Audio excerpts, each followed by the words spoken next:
Everybody is white.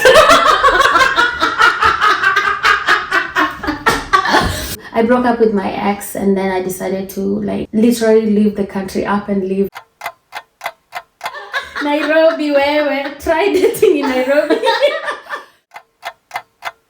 Wacha niseme. The English has refused. It's called kujituma. I don't know how people lived here.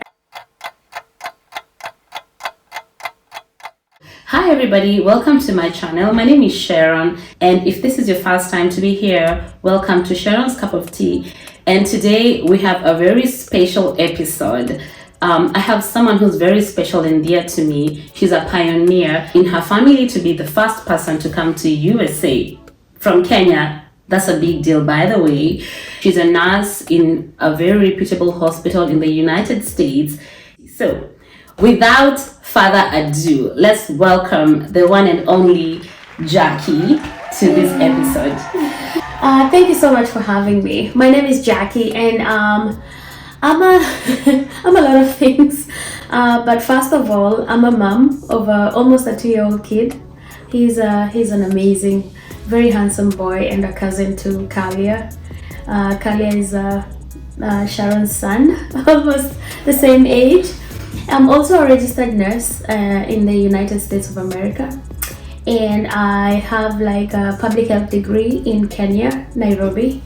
Yeah, I'm excited for this journey here, for this particular topic here, because I came here 8 years ago, and after me, I've had a lot of family members and friends inspired to walk through the same journey with me, and I could have never imagined being on this path, and having a lot of courage and support from family and friends, and just in watching my family exceeding their own expectations, as well as proving to themselves that anything is possible. Thank you for the fabulous introduction.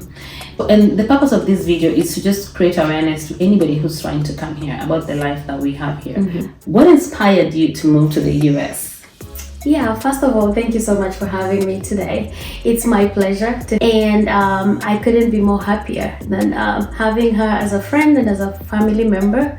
And to answer your question about what inspired me to come to the US, I would say a lot of factors. Of course, wanting to just pursue my dreams.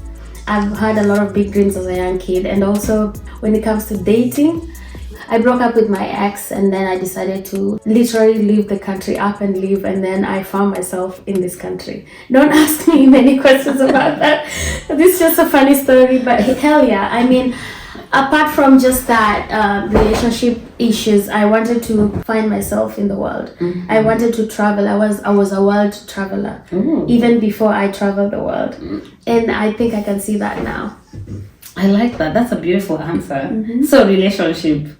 Ulipewa character development. Nairobi, where try dating in Nairobi. I mean, it wasn't all that bad. It's just maybe it was a little toxic to a point, mm-hmm. and I felt like leaving the country completely will probably solve things, and that was just at that point in time in my age. I thought that was the only solution to my problem in that moment. Yeah. I came here maybe around in 2016. It was December 31st. We're going into actually January, the New Year's Eve of January. That's when I got, it was winter. Oh, cold. Oh, very cold. Yeah. So if you're following along, today's topic, we're just having a simple discussion about life in USA and what to expect.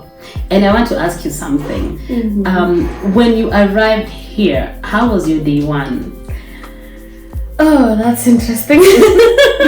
I mean, first of all, the weather was crazy. I don't know how people lived here. I mean, when I landed in Boston, first of all, in the US, it was my first time ever to take a flight anywhere. Well, I was in Kenya, I was a student, right? Mm-hmm. So I was not able to afford flying around the country. Mm-hmm. I did not do any local tourism. So the first time I literally took a plane was to come to this country. So that's interesting. Hands down for that. And then that was a quite interesting ride. Came through Dubai, and then Boston, and then Pittsburgh. When we landed in Boston, it was so cold. Boston was so cold, and I could not imagine Pittsburgh being that cold. Yeah. Then I landed in Pittsburgh, and then I got my, it was so cold, and then the snow was here already. And I had never seen snow before. Oh, what was your reaction?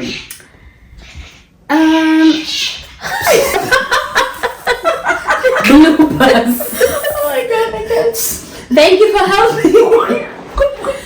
What was your reaction to the snow? Yeah, it was quite interesting. First of all, a few friends picked me up from the airport, and then while we were driving back to the city, I was just fascinated by the high-rise towers. Everything was just so beautiful because it was at night. We went home dressed up, and guess what? They took me to the club. They were all dressed up in like these shorts. And I'm like, what the heck is going on? I'm freezing. But it was the best night ever. Yeah. Because it was a very different experience for me.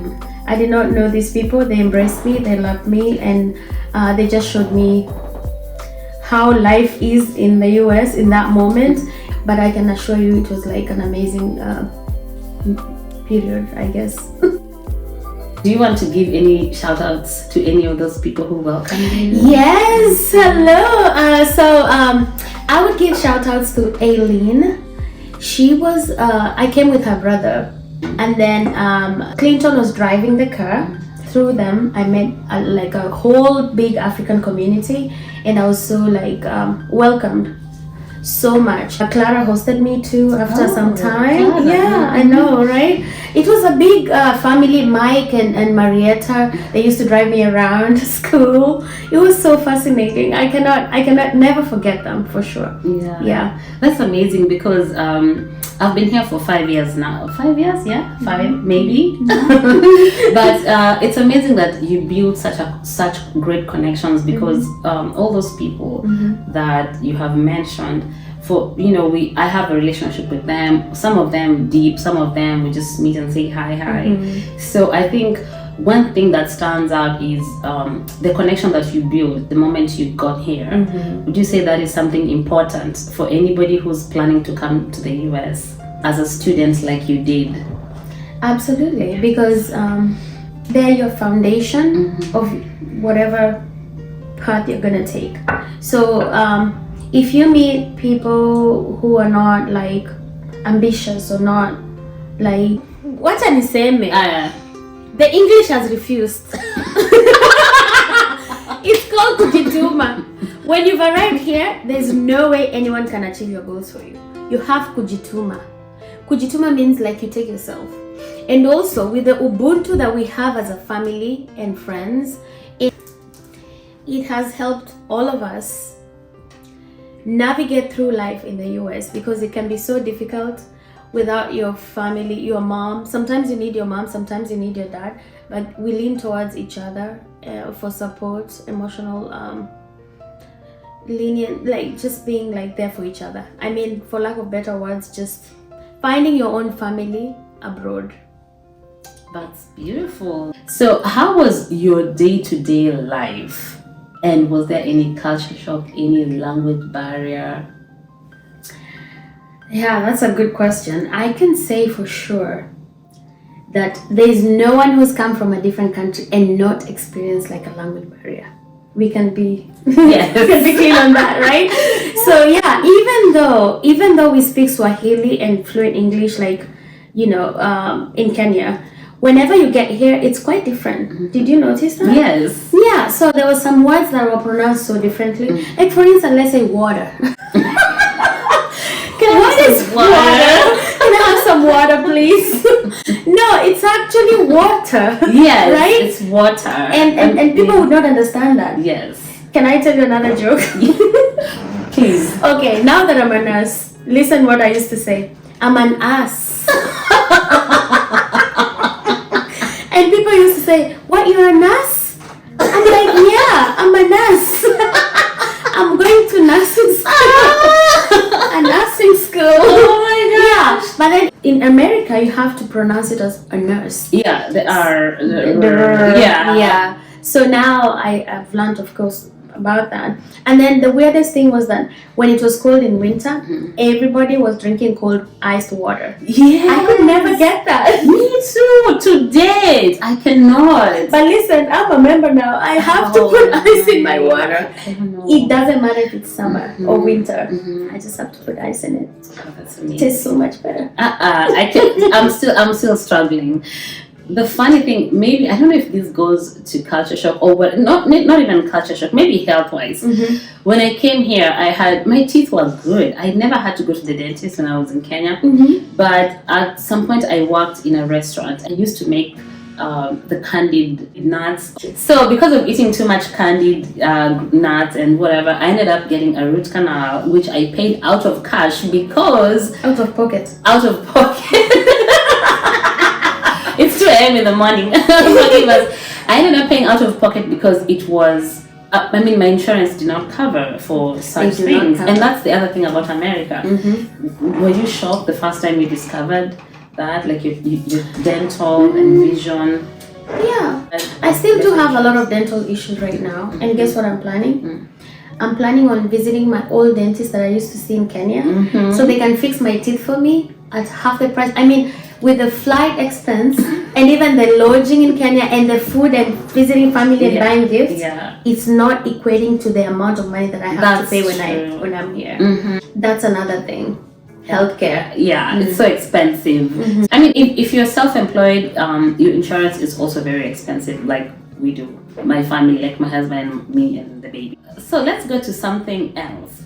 Challenges and adaptation. What was the most difficult thing for you to adjust to? Because for me, it was the cold weather. I still have a problem with that. I mean, among other things, but let's hear from you. What do you mean when you say you have a problem with the cold? Yeah, the winter, it's just too cold. It's too cold.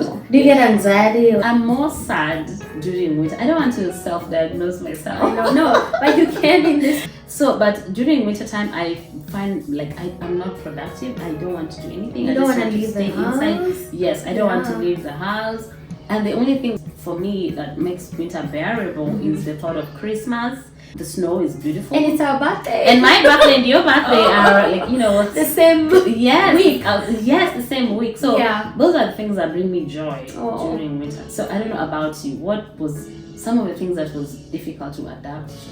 Yeah, I mean, thank you for that question. So I would say that driving in winter has been my greatest challenge. I mean, my job involves me like driving a lot, because I do see a lot of patients in their own homes, and easy to drive. I mean, Pittsburgh in general is so like hills. There's hills and valleys, and it's not just like a cruise like Texas. It's flat. But here you really struggle. So the anxiety that comes with driving during winter, it gives me anxiety. I literally have to talk myself through that in the car. I drink coffee. I have to just the whole process of cleaning the car, salting your driveway, or all those tiny things just make up to like a whole cumbersome job during winter. So I can tell you for free, I do not like winter. And the crazy thing is you're just about to get your own house. Yeah. Congratulations on that when it Thank happens. you. So you will have to do that. Yeah. Clear the driveway, remove the snow. And I'm not looking forward to it. Jackie, you mentioned that when you get here, sometimes your mom is not there, your dad is not there. One of the biggest things that I know affected me when I was new was homesickness, and it still does. Because I just came from Kenya about 1.5 months ago, and I still miss my people back at home. So have you experienced homesickness, and how do you deal with that? I think everybody, guys, correct me if I'm wrong, but everybody who's been here has experienced homesickness to a certain degree, depending on how many family members you have here. So initially when I was by myself, I can say for sure that I really struggled with missing my parents. And of course you have your friends that you actually make to become your family. But then I used to do a lot of video calls with my mom and dad, and just to compensate for that. But then over time, when you guys came, because I know I have quite a bunch of my family members in the US, it became easier and easier. And I can say for sure, if you do not have like family members around, it's very difficult. And then at this point in my life, I do have a son, and sometimes I just want grandma to be here so he can watch the baby, and I can like go and run errands, right? Yeah. Don't you wish for that? Yeah, that would be so simple. Yeah. Based off that, I'm just curious to know, what was one of the most challenging experiences you've ever gone through in the US? Okay, that's a very big question. Yeah, whatever you're willing to share. Yeah, I wouldn't know how to tackle that for sure. I mean, but okay, let's begin. First of all, when you drive in Kenya, you're on the right side. Yes. When you drive in the US, you're on the left side, right? So one day I recall I had just bought my new car, and then I was driving in the city. I was going to work, and I got lost in downtown. Oh no. I even got a ticket. I cried because I couldn't afford the ticket at the time. Oh my god. It was like 59 bucks. I can never forget. How much? 59 bucks. Oh, that's a lot. Because I parked there for like 3 minutes. I think, yeah. And then I went to get hair in a hair store, came back. I had parked in the wrong spot. And then I was lost after that the whole time. And I couldn't find my way out of the city. Till today, I really still struggle driving in downtown. Yeah. I mean, even though I'm a very good driver, I do know a lot of spots and stuff like that. Yes. That was my first very bad memory of driving in downtown. And another thing was food. Because you like cooking. Listen, I really wish there was a Kenyan restaurant. Yes.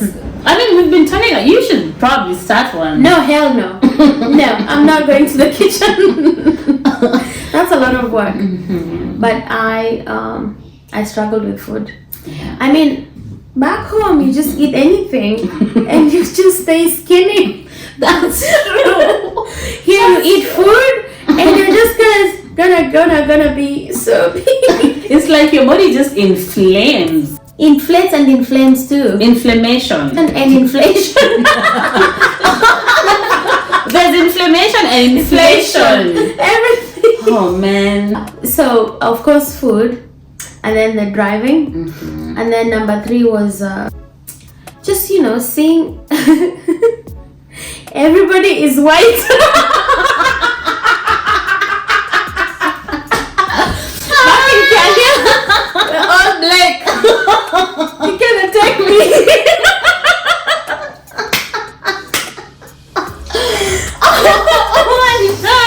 I didn't see that coming. We're all black. We're all black in Africa. In Kenya, we're all black. We talk vernacular, everything. Of course, we're talking here. You miss your language, you miss your people, you miss everything. You're the only black person in the room. Yes. Sometimes you just be like, am I in the right place? Yeah.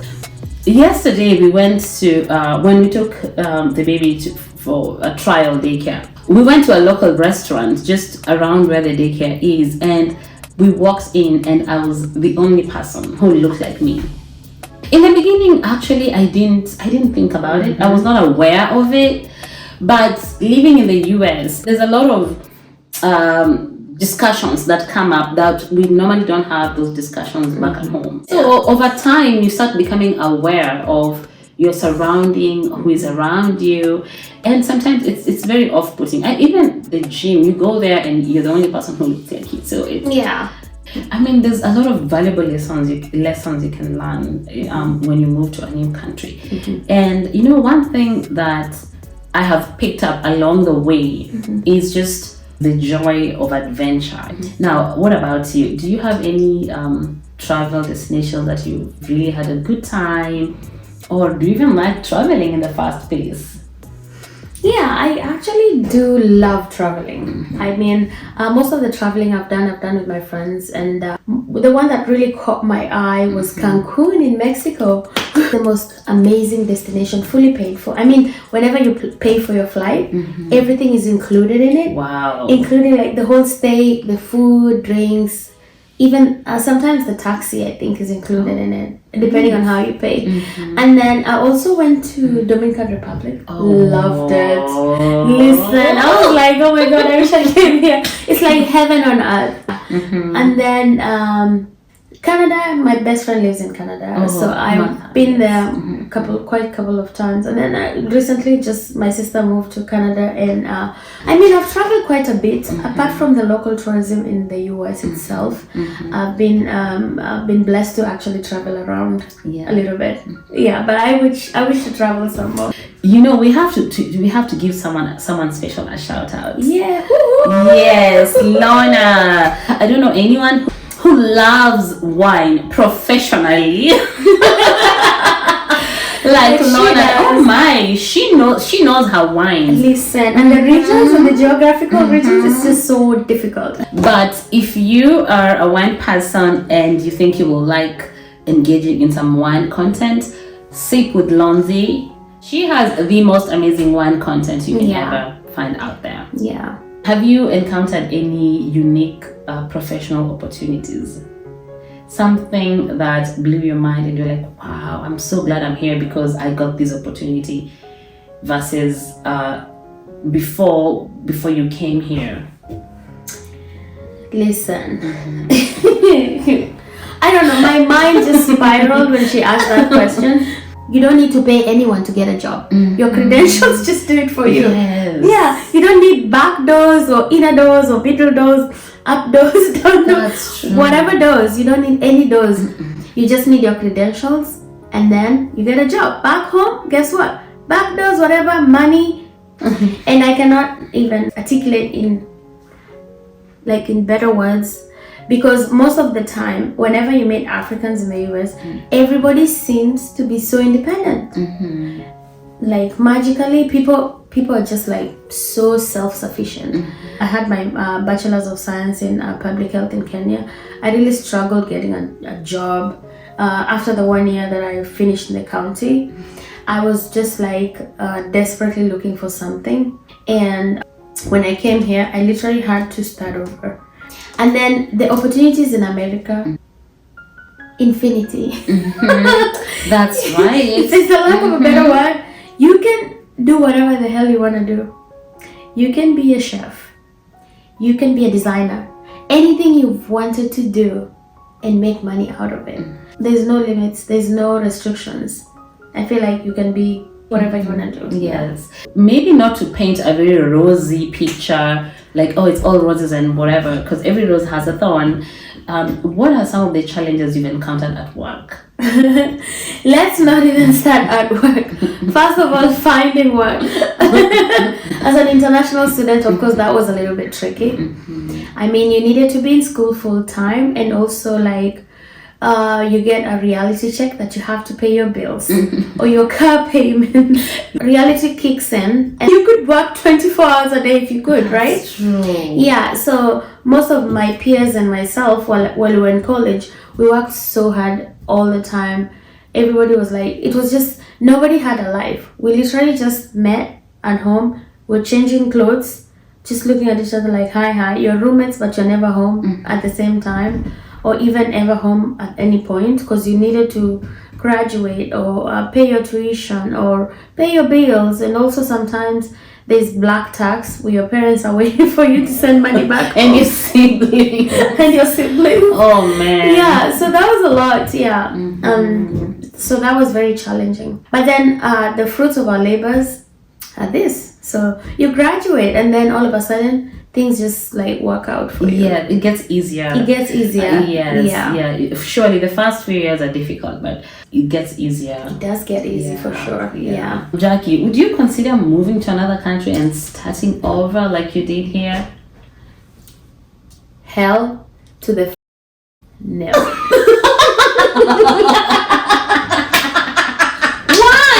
Why? Okay. I mean, I am an adventurous person. I'm a risk taker, naturally, right? I'm just saying that because, you know, the amount of work it takes to actually relocate is hard. But now I have a child. So there's no way, until maybe he's 18 or maybe he can have his own life, maybe I will consider. But right here, right now, I'm here to stay. Yes. Yeah. But I don't know, I feel like I still have an open mind. Maybe because I don't have a career rooted here in the US. So I don't know, but it will be really hard to start over. Unless I have like a lot of savings.